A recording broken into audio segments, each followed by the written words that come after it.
ఎంతసేపు వైఎస్ఆర్ కాంగ్రెస్ పార్టీ పాలన మీద బురద జల్లేటటువంటి కార్యక్రమంలోనే కాలయాపన చేస్తున్నారు తప్ప ఇప్పుడు మీ ప్రభుత్వం పనిచేస్తున్నటువంటి విధానం పట్ల మీరు మాట్లాడలేకపోతున్నారు. మొన్న చాలా చిత్రం, ఇంతకుముందు కూడా చెప్పా, సాక్షాత్ ఉప ముఖ్యమంత్రి గారు వెళ్ళిపోయాడు,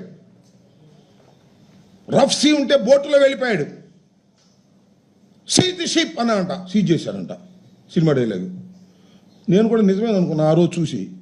తర్వాత చూసింది ఏంటంటే కలెక్టర్ వెళ్ళాడు అంతకుముందు, షాన్ మోహన్ అంట బుధవారం వెళ్ళాడు, ఆ షిప్ను చూశాడు, లోపలంతా పరిశీలించాడు, దాని మీద యాక్షన్ అన్నాడు. యాక్షన్ అనేది మళ్ళీ ఇల్లు లేదు, ఎందుకు వెళ్ళారు నాకు అర్థం కాల. కలెక్టర్ వెళ్ళాడు, ఒకసారి పరిశీలన చేశాడు, దానిలో దొంగ బియ్యం ఉందన్నారు, దాన్ని సీజ్ చేయాలన్నారు, అయిపోయింది కదా, మళ్ళీ ఇల్లు ఎందుకు వెళ్ళారు నాకు అర్థం కాల. నాకు మళ్ళీ వెళ్ళి సీజ్ ది షిప్ అన్నాడంట. అదేమో ఫ్రంట్ పేజీలో వీడియోలు గందరగోళాలు సినిమా తిక్కలో.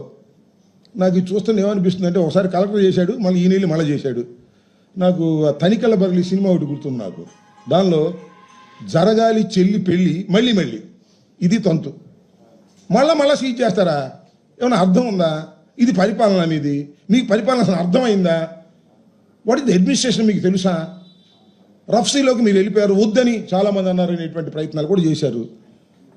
ఇంకో మాట కూడా చెప్తున్నా ఇక్కడ, ఇవాళ మన నాదెళ్ల మనోహర్ గారు జనసేన సిద్ధాంతకర్త, ఆయన నేను ప్రెస్ మీట్ పెట్టి ఏదేదో మాట్లాడేటటువంటి ప్రయత్నం చేశాడు.